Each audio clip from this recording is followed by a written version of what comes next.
Okay, hello there.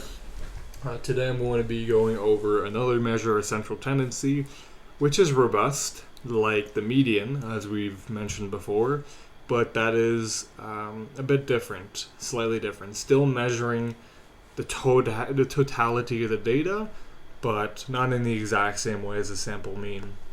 This is the truncated or trim mean, which, as I've written here, is a powerful measure of central tendency.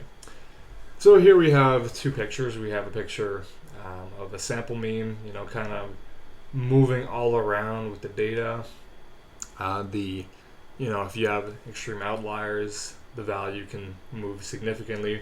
This picture is AI generated, by the way, so it doesn't really reflect the reality. Like, here this is a lower value, so you would expect low, low, low, low for the sample mean, and then up. Anyways, that doesn't matter. And then for the median here, it typically is more robust, so it's kind of like that straight line.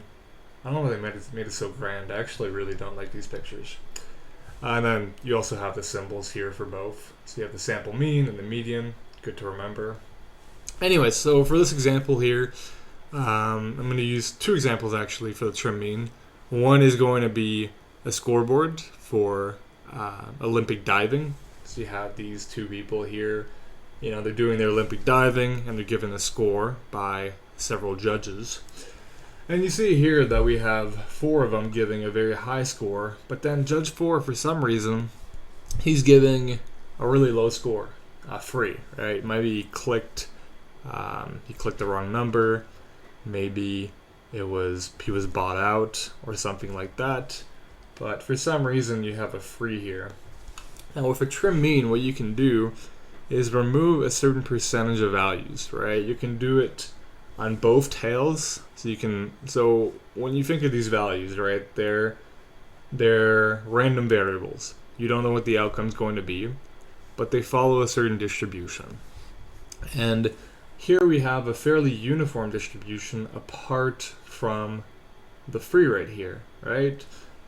Which, as a result, you have this kind of tail in the data, right? You have this free and then all the other ones. So with the trim mean, you can remove this value. All right, you might do I don't know, in this case it would be like a 20% trim mean, but only on one side.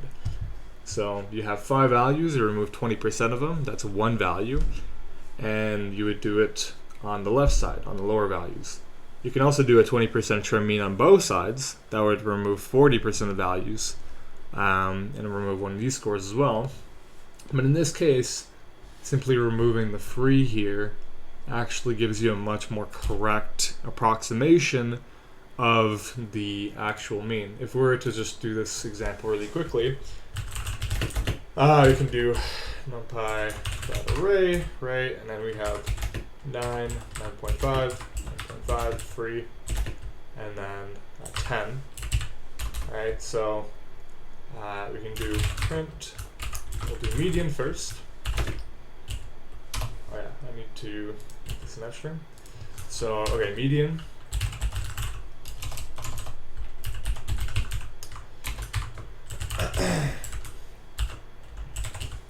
Something like this.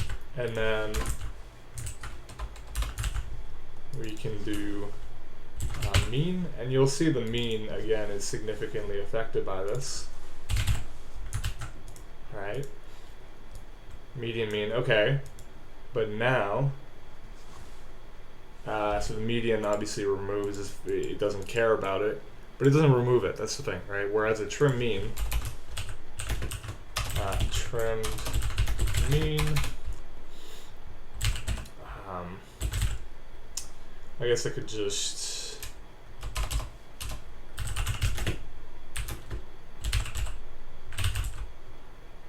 trim 0 trim. I'll just do scores. It's greater than 3. We'll just do like this, just for now, because I don't remember the actual name of the function that allows us to do that. So here we're doing that. So then trimmed mean I guess I can do trimmed scores. Right, so now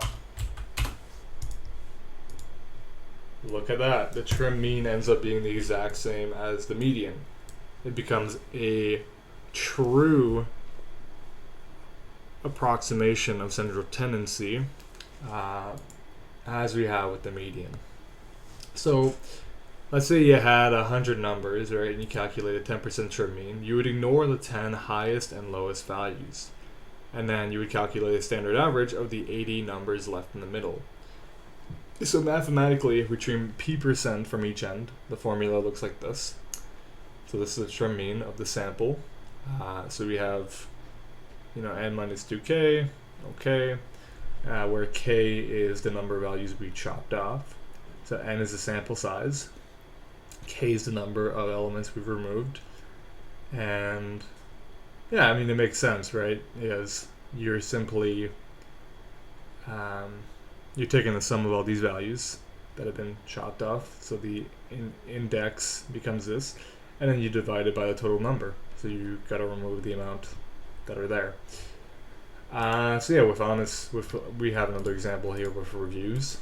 You could have 100 honest reviews, maybe 15 bad reviews, and 10 good reviews. You simply concatenate all of that into an array, and then look at that.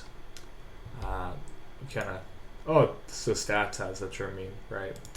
Anyway, okay, so you remove this, and then you see here we have a sort of bimodal distribution, and the trim mean says, okay, I don't really care about this 10% of values. I don't really care about this either. And once again, the trim mean becomes very similar to the median. So the trim mean is, for these reasons, very, very good when you want to use the mean and actually get an idea of your central tendency. There's also the interquantile range, which can be used. Alright, so the interquantile range is basically you can split your data into quantiles or quarters.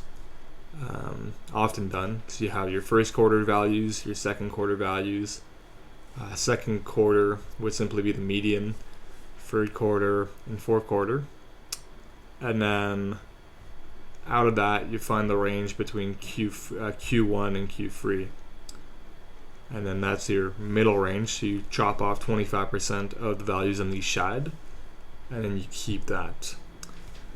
So yeah, that's a simple explanation of the trim mean. I'm going to do more videos on this. Not feeling too great today, so I'm not going to go into too much detail, and to be honest, I have to review this a bit more myself, but yeah, this is a little explanation of it.